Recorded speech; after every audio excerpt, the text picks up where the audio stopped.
Fala galera, bem-vindos a mais um vídeo do Bravos, o canal do investidor da Brava Energia.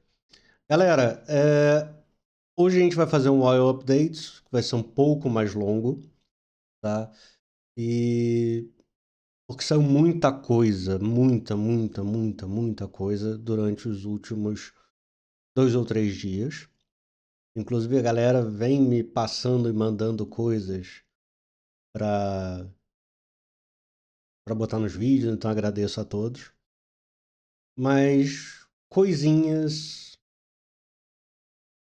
essas que serão mostradas paulatinamente. Mas vamos lá. Primeiro, vamos começar do começo.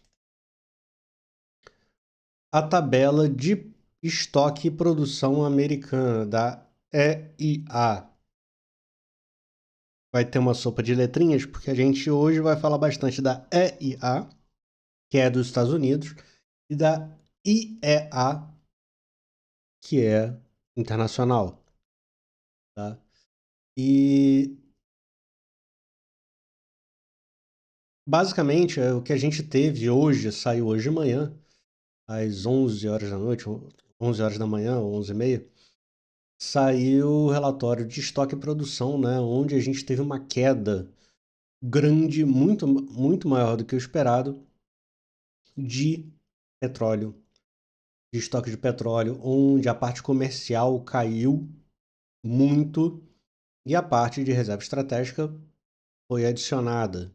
Então, aquele número cheio de 8,8 milhões de barris não mostra que a parte comercial caiu em 9,3. Para onde caiu? Tivemos exportações de múltiplas coisas, tivemos muita coisa acontecendo, tá? Então isso agregou na queda do estoque. Ah, mas caiu produção? Muito pouco. Caiu no Alasca, não caiu no Lower 48, tá? A gente tá com uma produção que tá mais ou menos estável no Lower 48, no Alasca que de vez em quando soma um pouco. Mas o que a gente pode perceber é, nesta semana, exportou-se mais e importou-se menos. Tá? Uma diferença de 3 milhões de barris aqui, contando com o SPR. Quando a gente olha a parte de exportações e importação líquida, a gente acha aqui mais 4 de produtos e tudo mais, a gente acha aqui 4 milhões de barris a menos. Tá? Então, tem aqui algumas explicações que justificam essa mudança. Tá? São milhões de barris por dia, perdão. E aí, quando agrega isso por semana, faz esse buraco. Beleza? Claro isso? Grosseiramente falando, então, a gente falou que por semana, por dia, se queimou basicamente 1,3 milhões de barris porque se exportou mais. Simples assim. Tá? E a produção baixa, de crescimento baixo até encolhendo. E aí eu queria mostrar melhor para vocês algumas coisinhas que eu acho importantes. Aqui eu vou fazer uma brincadeira indo e vindo entre um site e outro, espero que me perdoem. Mas a gente escuta muito falar das coisas. Vou ver se eu consigo. Uh, ver se eu talvez. Mas enfim.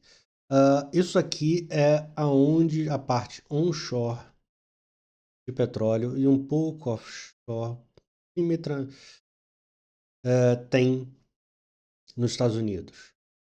A maior parte de petróleo dos Estados Unidos que cresceu, o que agregou nos últimos 15 anos, vem daqui, do Permian Basin. Um pedaço relevante também vem de Eagle Ford. Isso aqui, tá?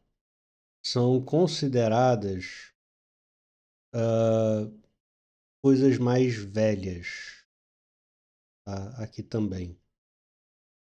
Mas essa parte aqui é a parte um pouco mais nova. Aí a gente também tem a parte da bacia da Palace, tem Bacon, e nada muito mais relevante, alguma coisa em Monterrey. Isso aqui, para quem viu um Tiro na Pesada, quem viu um Tiro na Pesada tem uma cena do Ed Murphy nos poços de petróleo, com os cavalos mexendo, era aqui, é nessa bacia aqui, tá? É uma pequena curiosidade. Mas eu queria mostrar o porquê que eu falo tanto da questão do peso do gás de xisto e tudo mais. A gente tem que lembrar que nos últimos 15 anos houve um crescimento de oferta e um crescimento de demanda de petróleo no mundo. E boa parte do crescimento de oferta veio exatamente do desenvolvimento dessa galera aqui. Aí eu achei esse gráfico aqui que eu achei muito bom. Isso aqui mostra a contribuição dessas bacias. Eagle Ford, Permian, Bakken, Woodford, Austin, Mississippian e o resto dos Estados Unidos. O resto dos Estados Unidos é esse pouquinho aqui. Isso aqui é a parte do shale, tá? Se a gente pensa que os Estados Unidos hoje produz 16 milhões de barris dia, aqui tem um total de 9. Então, que se pode colocar o seguinte, a imensa maior parte, vou dar um zoom melhor, mas a imensa maior parte do crescimento, tá, da oferta americana de fato veio do shale, do xisto, a imensa maior parte. E aí a gente olha o crescimento, a boca do jacaré abriu exatamente nessa galera aqui. Alguma coisa aqui. Back esse amarelinho aqui. Esse amarelinho tá aqui, ó. Tá? Aqui a gente tem Montana aqui. E aqui a gente tem Dakota do Norte e Dakota do Sul. É, isso. E essa galera tá aqui.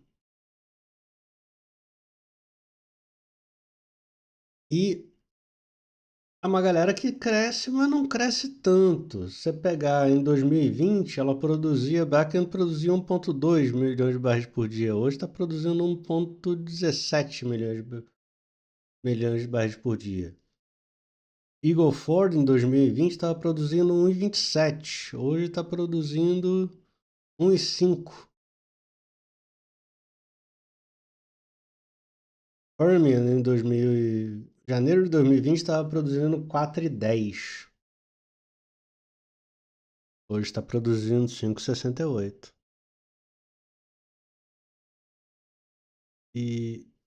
Mas de certa forma, quando começou, a gente nota que tanto Eagle Ford, que é o azulzinho, aqui em cima do vermelho, quanto Bakken, foram, eles chamam de early plays, jogadas iniciais, primárias, né? Quando começou a parada dar o gás, Eagle Ford bombou e Bakken também. Vamos pegar de 2010, estava todo mundo produzindo nada.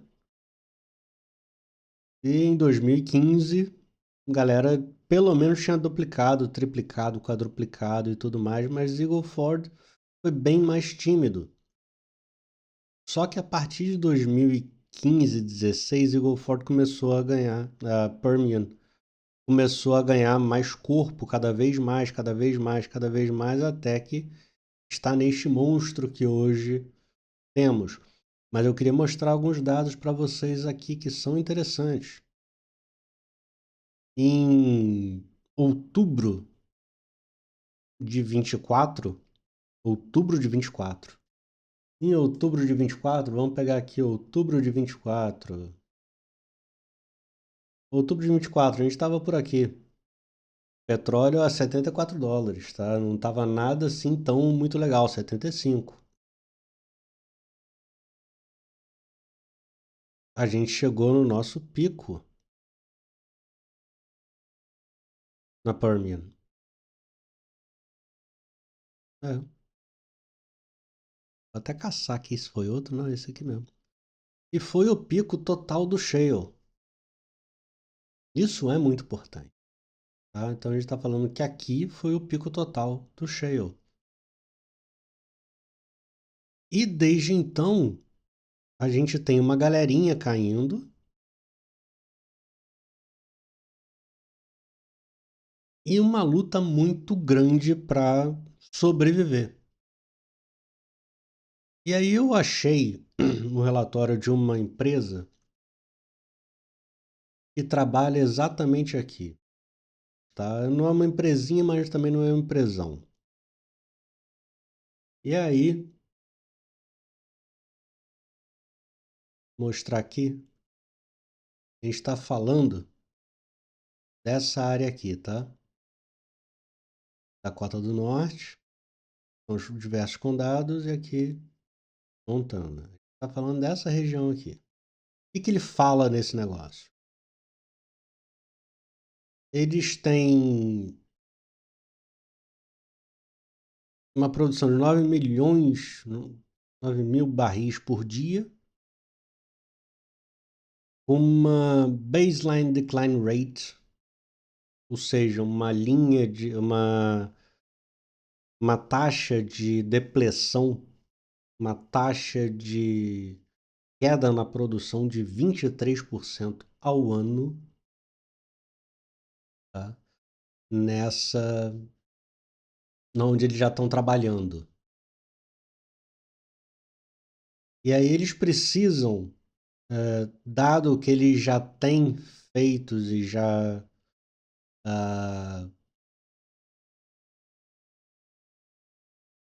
colocado já está completo ou está perto de ser completo, só tem que ligar e tudo mais, eles precisam de um petróleo a 40 para fazer um break-even. E essa é uma das mais baratas que tem na região. E nessa empresa também saiu, nesse call de resultados, eles mostraram o seguinte, ó, eles são os caras Premier, porque eles têm 10 anos de um estoque mais ou menos baixo de break-even, tá? E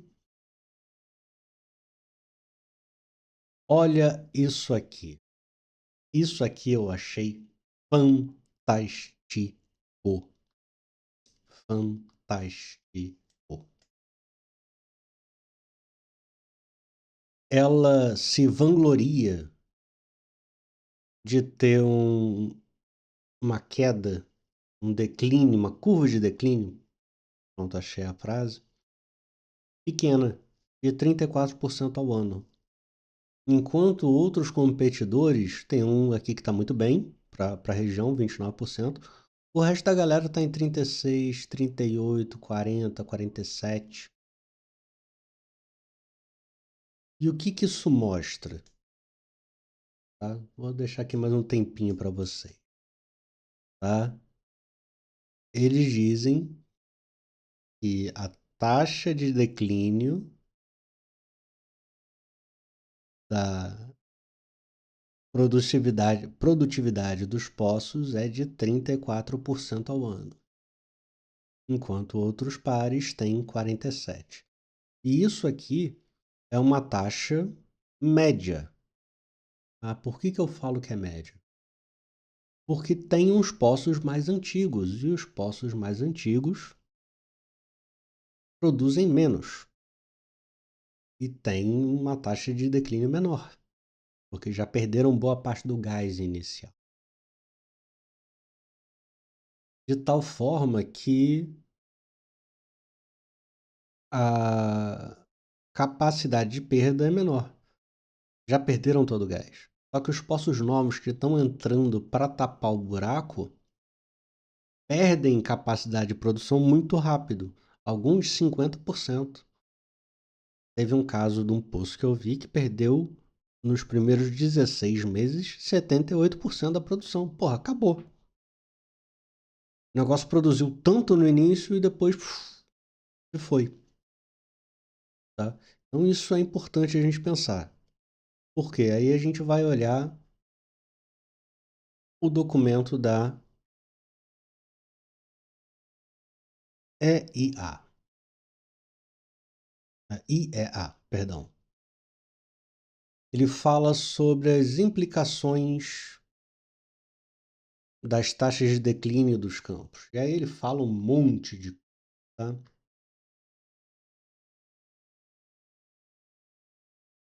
Basicamente o que ele fala é uma coisa muito interessante. Ele muda um pouco a visão do que se tinha, de que a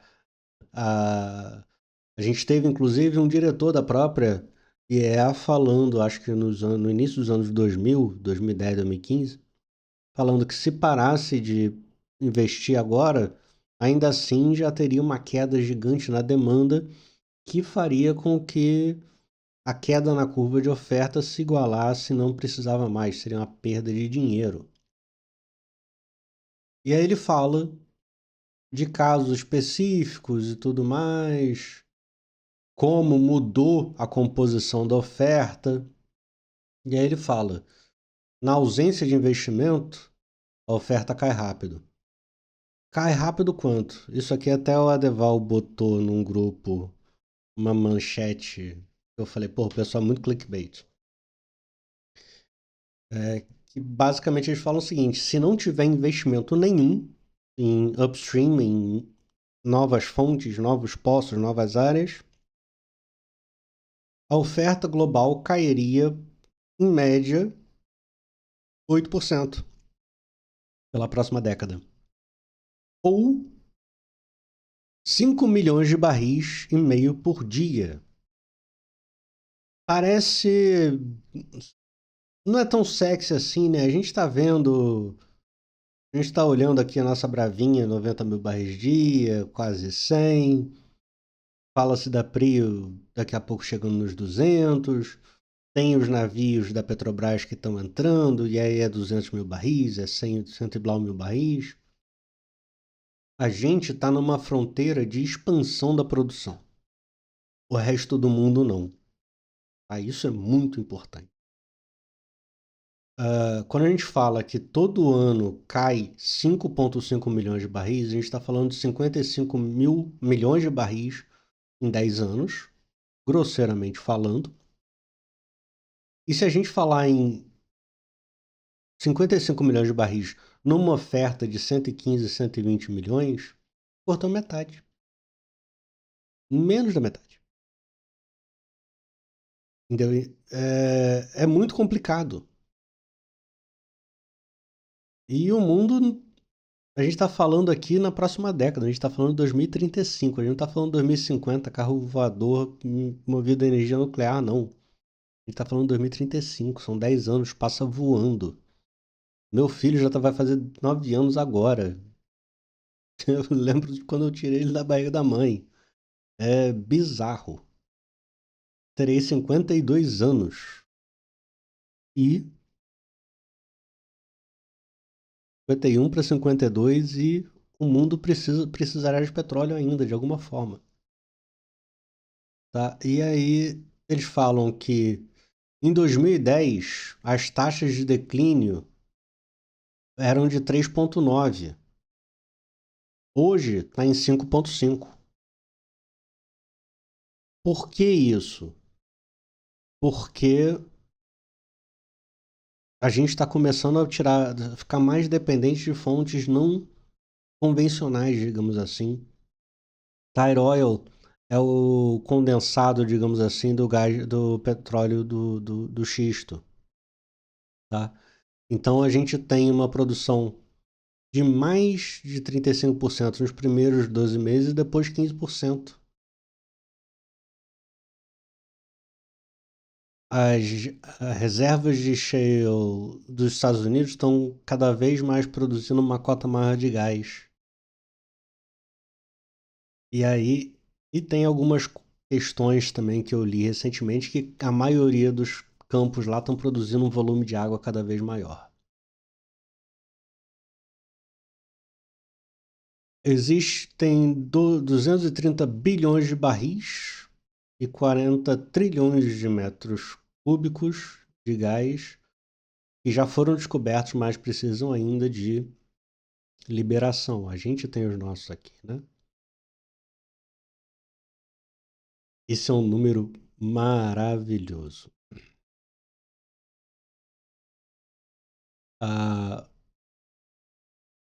Para manter o 0 a 0 até 2050, a gente precisa descobrir 40 bilhões de barris por ano.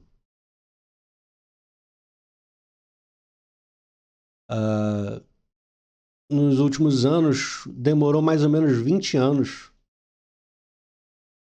para liberar, para converter a descoberta de um poço, de um campo, até a produção. E aí eles falam que aí começam a falar. Nota, a gente está na página 75, 3 de 73, então relaxa. As taxas de declínio são partes importantes, né, no trabalho deles. E aí agora que eles estão começando a pensar. E aí eles fizeram uma série de reports, né, de relatórios, falando sobre as taxas de declínio, produção, taxa de queda de demanda e tudo mais. Eu acho que o último Wheel que eu vi foi de 24. E era assim, conto da carochinha. Conto da carochinha. E aí vemos algumas coisas muito interessantes, que é o seguinte, até hoje, o que, que a gente tem? Onshore conventional oil no mundo caiu.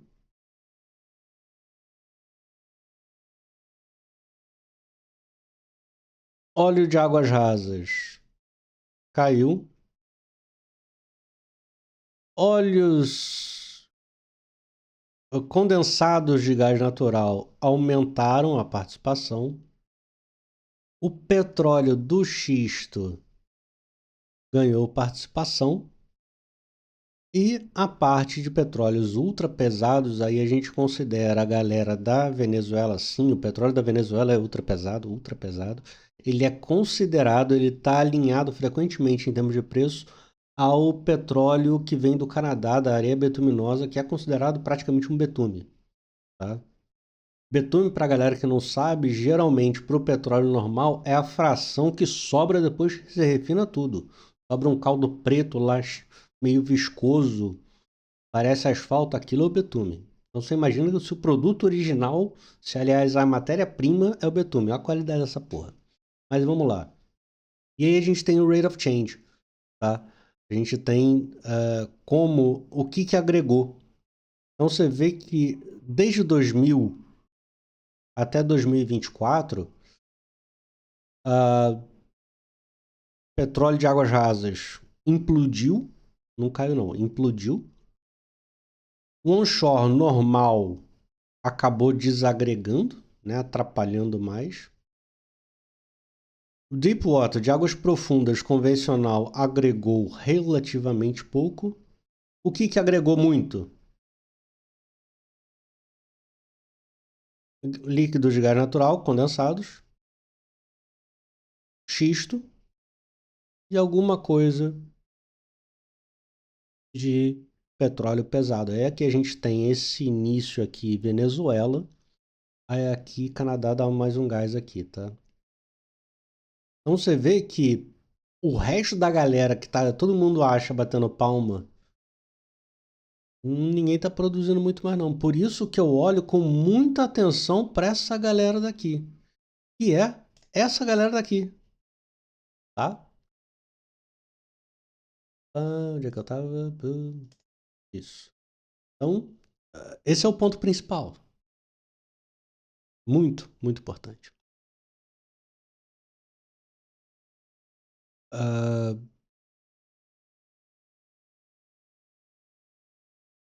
então, basicamente, aqui fala que é o condensado, como os condensados de gás natural saíram de 12 para 21% da produção mundial, tá? Então, é uma pancada gigante. Então, a gente tem 14 milhões de barris vindo de campos convencionais e campos de gás. Manati, por exemplo, com uma certa frequência, a gente vai lá no Power BI e vê Manati produziu petróleo. Aquilo não é petróleo, petróleo, é um condensado de petróleo, grosseiramente falando, tá? Tanto é que vem de um campo de gás. E 7 milhões vem do xisto. Então, a gente está falando que 7 milhões de barris vem do xisto. Tire oil é o óleo o óleo que vem do xisto, grosseiramente falando, e ele dobrou de capacidade de 2015 até 2024, de 5 para 10. E se a gente olhar, o total era de 4 e alguma coisa e fomos para 9 e alguma coisa, ou seja, esses números são basicamente o crescimento do xisto. 90% veio dos Estados Unidos. E aí a gente tem a galera muito pesada. Canadá e Orinoco, lá na Venezuela.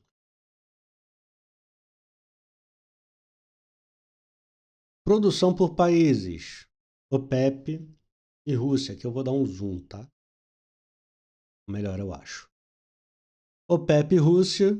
Notem como a Arábia Saudita tá, mas não tá. Tá indo. Rússia já não cresce faz um tempo. O resto da galera que faz muito barulho não tá tão legal assim. Iraque tá cada vez definhando mais porque brigam o dia inteiro. Emirados Árabes.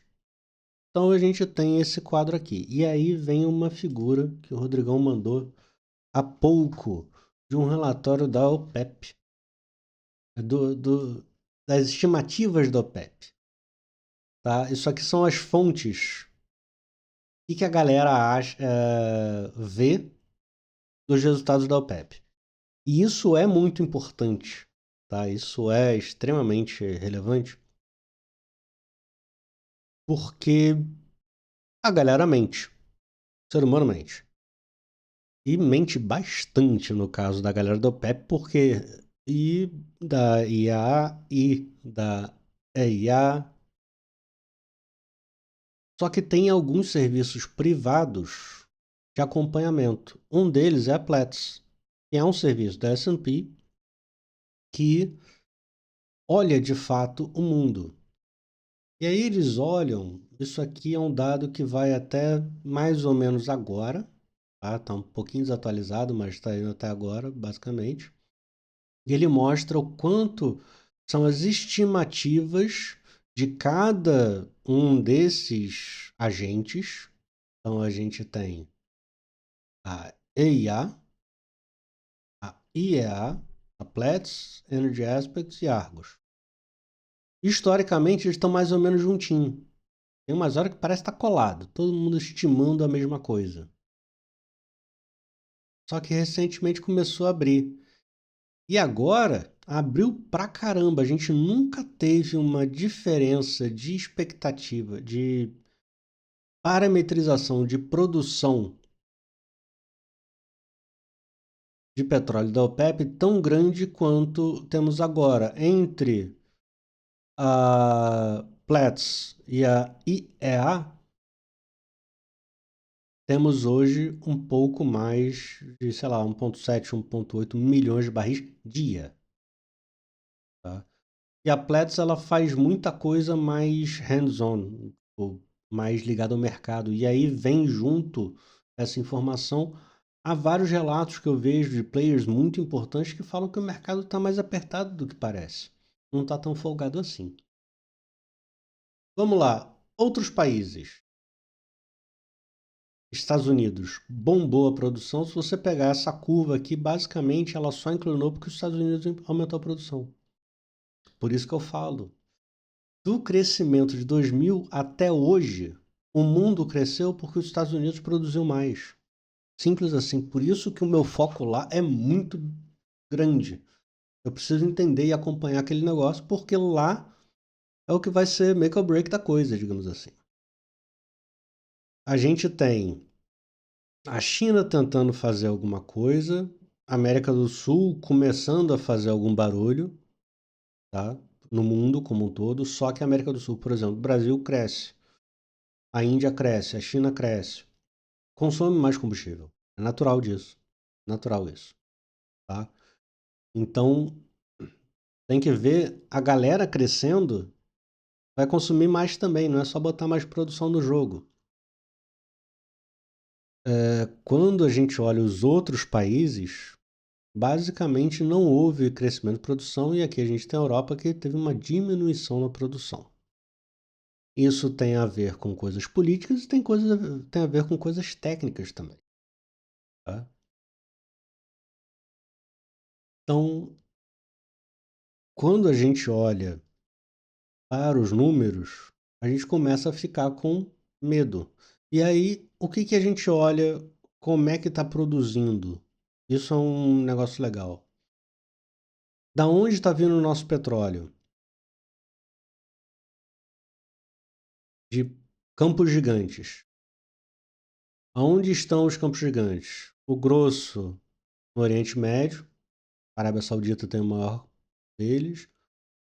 América do Norte, aí todo mundo fica pensando um monte de coisa, não. Canadá também, tá? Eurásia um pouquinho.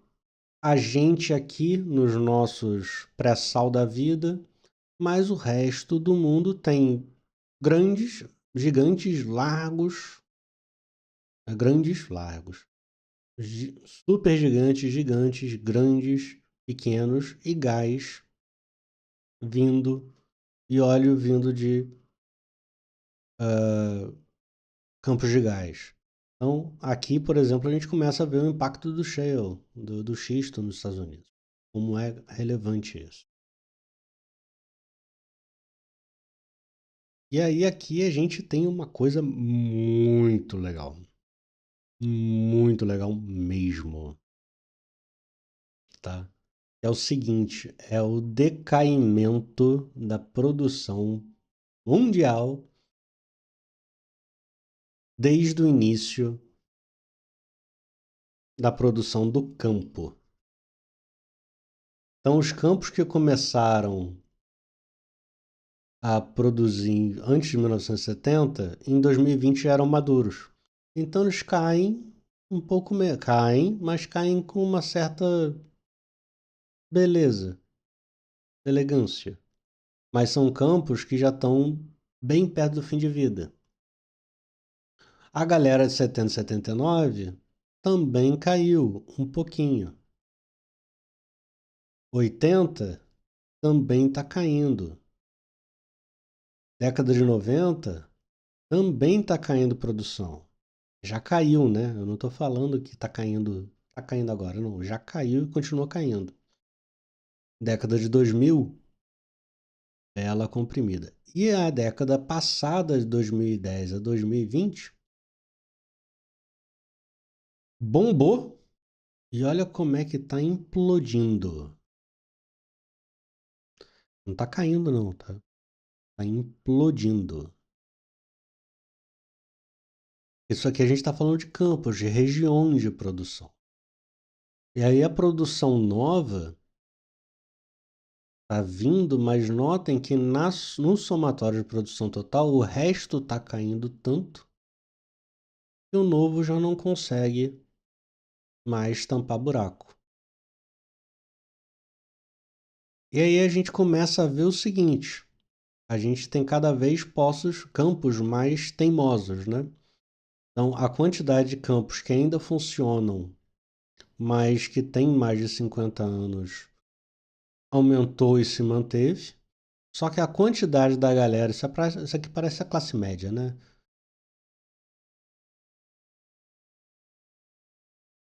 Os campos adultos, os campos velhinhos, aumentaram e estão morrendo devagarzinho. Os adultos ficaram velhos muito rápidos e cada vez mais a produção depende de campos novos, regiões novas. Tá? Isso é importante para caramba, porque essas regiões novas no mundo são as que têm a maior taxa de declínio. Esse é o ponto importante. Tá? Ah, aqui é de gás natural. De novo, o gás de xisto dando alegria na festa. O crescimento que teve foi do gás de xisto, ponto. Não precisa nem fazer muita força no resto. E aí entra a questão de o quão importante é o gás natural no total da produção de, como eu posso dizer, na produção de hidrocarbonos. Né? No geral, a gente tem uma galera que produz gás associado àquele gás que sai junto do petróleo, como a gente tem em Papa-Terra, Atlanta e tudo mais. Mas a gente tem uma série de gases, de campos que produzem só gás. Tá? E é muita coisa. Os campos grandes que produzem só gás são os principais. Ah, dados sobre a produção de gás. Então você vê que os Estados Unidos aqui bombou. Aqui a gente tem o resto da galera, Cazaquistão e tudo mais, produzindo cada vez mais, alguma coisa no Irã, alguma coisa no Catar. Mas o incremento foi no resto da galera. O que eu queria mostrar? Não tá aqui não. É a curva de depressão do gás natural, também extremamente agressivo. Acho que é até um pouco mais agressivo. Ah, deixa eu ver se eu acho. Ah, não.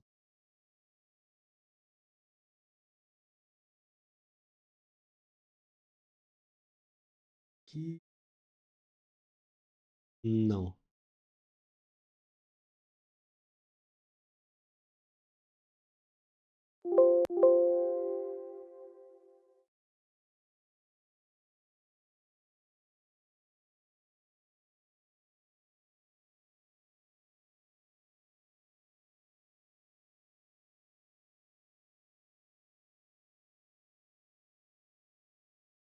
Não. Ah. Ah, essa frase aqui que eu achei maravilhosa. Mais de 3/4 dos 10.000 poços que começaram a produção nos Estados Unidos em 2025 servem para compensar o declínio dos poços pré-existentes. O que isso quer dizer? Que a gente teve também uma imagem e de início falaram, não, porque isso aqui é o de xisto. Não, não é só de xisto, é todo mundo junto aqui, tá? Como que eu sei isso? Porque eu vou na fonte, eu tenho aqui a planilha. Agora vamos falar do gráfico um pouquinho. Isso aqui é o número total de sondas que cavam petróleo ou que são exclusivamente para gás. A gente saiu de níveis altíssimos de gás e está voltando a ter um pouquinho de gás. A gente está no mesmo nível de fevereiro do ano passado. No início do ano retrasado de 23, a gente tinha 50 sondas a mais, a gente tinha um terço a mais de sondas, grosseiramente falando, tá? Só que o número que assusta é a sonda de petróleo. E vão pegar óleo. E caíram de 600 e blau para 414 aqui. Na última leitura, a gente já tem 416. Mas ainda assim, numa comparação ano a ano, são menos 72 poços na semana sendo cavucados. Na América do Norte como um todo, a gente está falando de 83 no total.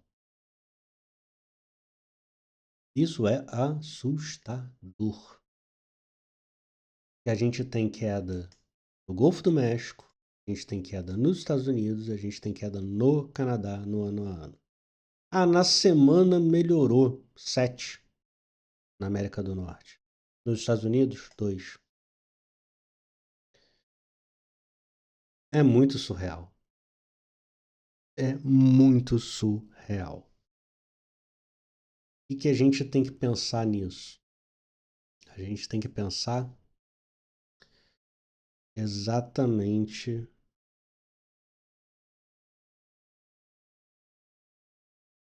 nesses problemas aqui,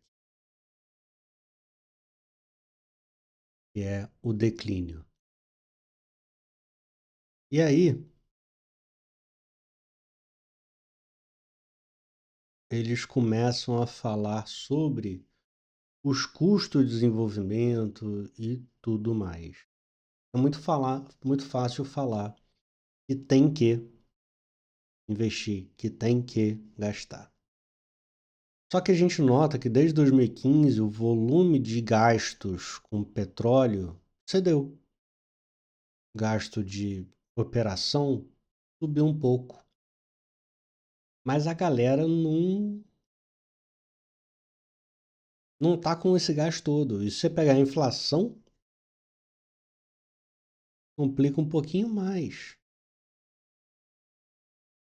De tal forma que os custos estão cada vez mais altos. Tá? O custo de desenvolvimento médio por campo novo, por barril, na Europa e na América do Norte, começam na casa de $20. América do Norte, quase 25, na Europa em 20, na África em 20, na Ásia, área do Pacífico 20. A gente tá mais baratinho, 13, 14. No Oriente Médio, de fato, está mais baratinho, mas notem a diferença de caçar uma coisa nova e caçar uma coisa velha. Isso é bizarro. E a mesma coisa a gente começa a ver aqui para gás natural. Na Europa, custo altíssimo. Só que algumas coisas melhoraram.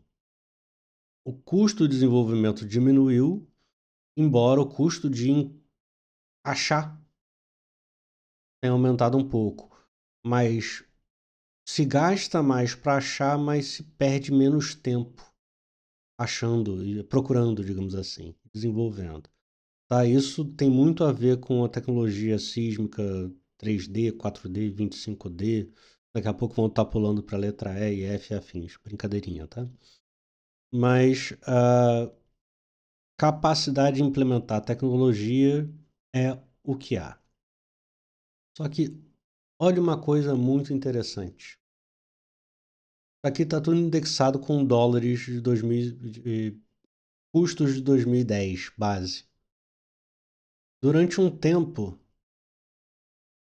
o o custo para investimento de desenvolvimento ficou relativamente alto e o preço do óleo caiu, tal forma que explica-se a falta de tesão da galera de investir nos últimos anos, tá? Tá cada vez valendo cada vez menos a pena investir do zero numa coisa do zero. Então, é bem importante essa leitura. Quando a gente olha a vida da produção dos Estados Unidos, aí a gente olha aqui, né, a gente percebe que ele está conseguindo produzir mais, ele está conseguindo ah, funcionar bem na questão de cavar buracos. O custo por metro está caindo e a quantidade de dias por poço cai. E aí ele bota aqui uma coisa muito legal. O preço 0 a 0 da galera tá em $50 em 2024. Quando a gente vai jogar 2025, a gente tem que botar a inflação e mais umas coisinhas em cima. Mas está mais barato do que em 2014. Por quê? A tecnologia evoluiu. Tá? E essa evolução é o que vai dizer quanto mais consegue se produzir com petróleo baixo. Eles mostram o seguinte: com o passar do tempo,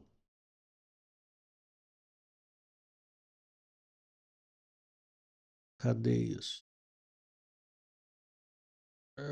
Eu queria o corte de água. Tem um negócio aqui de corte de água. E estão cada vez mais pesando. A quantidade de água está cada vez mais pesado. Eu juro por Deus. Cadê? Aqui. Coisinhas interessantes pra gente da Brava. Quando eu falo das injeções e recuperações terciárias. Os caras estão num campo de... num poço de 1975. Aí começaram a fazer injeção 7 anos depois, injeção de água e gás. Começaram a usar tecnologias diferentes. E aí começaram a fazer o IOR. E mais coisinhas. E estão produzindo desde 1975. Ou seja, tá indo. E aí eles falam de outras coisinhas, e aí tem a questão do impacto da injeção de água e tudo mais. A grande questão que eu queria mostrar aqui é que a galera tá cada vez mais fazendo o uso de gás carbônico, de polímeros, surfactantes, vapor, né? E aí mostra a diferença, o quanto foi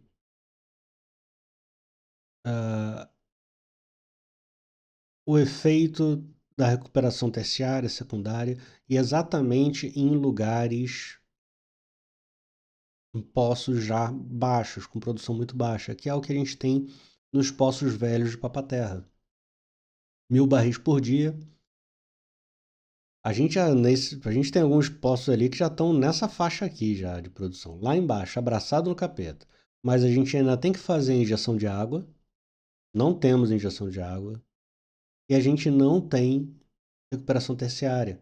Notem, é um campo que está aqui nos 10.000 que foi bater 30.000. A gente tem que injetar alguma coisa em Papa-Terra, meu Deus do céu. Então, a questão que os trabalhos que estão sendo feitos no mundo e tudo mais, em resumo, hoje não pagam a conta.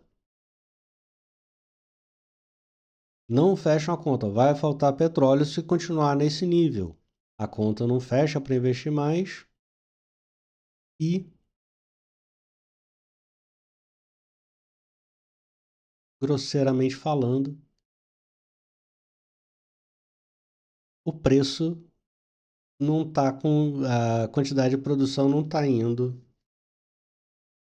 tão bem quanto a gente esperava no mundo. Então a gente está com uma demanda que está mantida, a gente tem uma produção que não está crescendo tanto e o custo para produzir está mais alto e o preço de vender está baixo. Ou seja, a conta não está fechando. Deixa eu achar aqui mais alguma coisa aqui. Eu juro por Deus que eu vou chegar num ponto importante.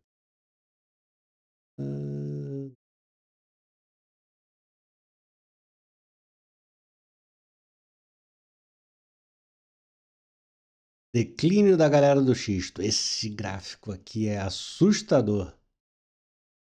O que eles falam? Vai crescer mais um pouquinho e olha a velocidade da queda. Olha a velocidade da queda. Isso é surreal. É o bicho cair a 1/3, 1/4 às vezes, em 10 anos. Então, o volume de investimento que tem que ser feito é gigantesco. Se nenhum poço novo for construído nos próximos, depois de 2025, a queda de produção de um pouco na casa de 800 bilhões de pés cúbicos cairia 350 bilhões de metros de pés cúbicos nos primeiros 12 meses. De petróleo, 35%. Então é aquela coisa, a galera tem que investir muito, porque para ficar no 0 a 0, ele tem que produzir 35%. É muita coisa. A evolução do perfil de produtos, cada vez mais gás natural e líquidos de gás, cada vez menos petróleo nessas bacias. Bacon, Eagle Ford, Permian. Petróleo ultrapesado basicamente não cai. Tá? E aí a gente tem a curva de produção até 2050. Grosseiramente, a gente tem que resolver uma matriz energética até 2050, senão vai dar muito ruim. A produção de petróleo, convencional e não convencional, cairia a metade até 2035, pouco antes, e viria a 20%, abaixo de 20%, a 18% da oferta atual de petróleo em 2050. Gás natural, nem falo. Gás natural acabou. Ou seja, existe uma necessidade de investimento gigante.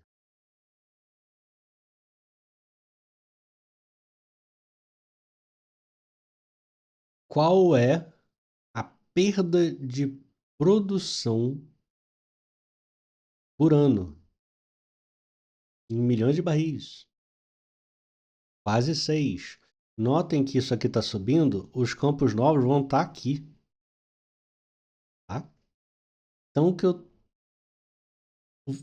ou o preço sobe bem para justificar uma exploração nova, novinha, novinha, ou não vai faltar petróleo. Vai faltar petróleo. Simples assim. Bem, gente, aqui é de gás natural, que é pior ainda. Vai faltar energia. E aí ele fala a questão da oferta e demanda e tudo mais. Como vai ajudar, a demanda vai crescendo um pouquinho mais, porque eles falavam que já tinha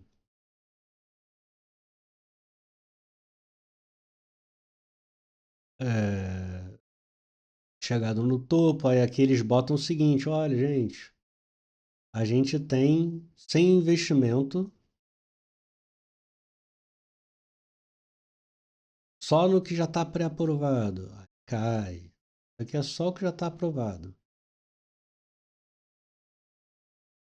Sem investimento, convencionalzinho, ramp up, aprovado e não convencional. O que que ele está gritando aqui pra gente? Que a gente tem que achar coisa nova. Se não tiver descoberta de coisa nova, só o que a gente tem já em estoque vai dar ruim do mesmo jeito. Só que ninguém vai cavar coisa sem dinheiro no bolso.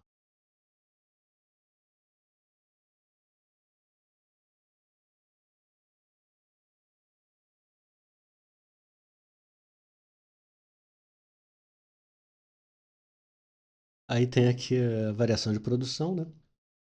Estados Unidos está com 20 milhões de barris por dia, como um todo, entre gás, líquidos e afins.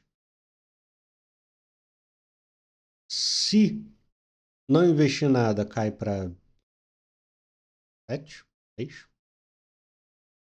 Se continuar investindo, ainda assim, fica um pouco abaixo de 19. A Arábia Saudita cai dos 11 para 7, 6.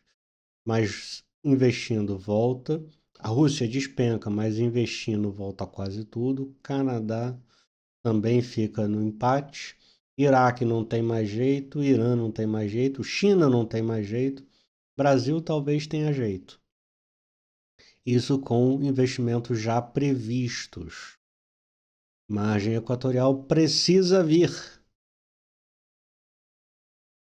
Tá? Isso aqui é exatamente o que já se fala muito, que sem a margem equatorial a gente vai voltar a ser importador. A gente produz aqui. Se a gente só investir o que já está liberado, o que já está resolvido, o que já tem aprovação e não sei o quê, a gente só fica até aqui. A gente precisa de novas fronteiras. Então, o recado do vídeo de hoje, acho que eu já vou terminar por aqui, porque senão vocês vão dormir.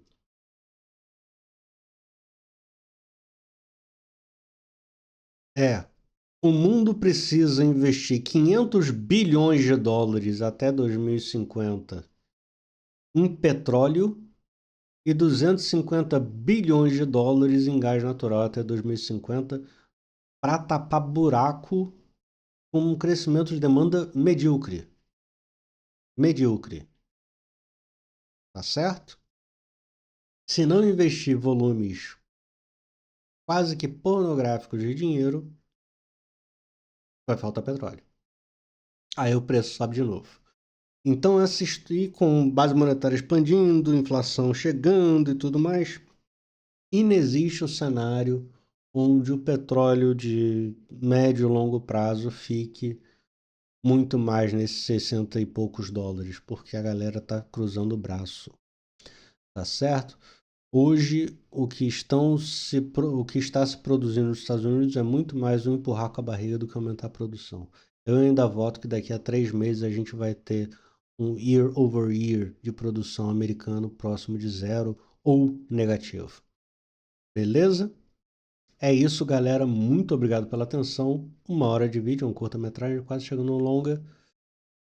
Um forte abraço, boa noite. Quem me escutou durante essa hora deve estar com sono. Forte abraço. Fui.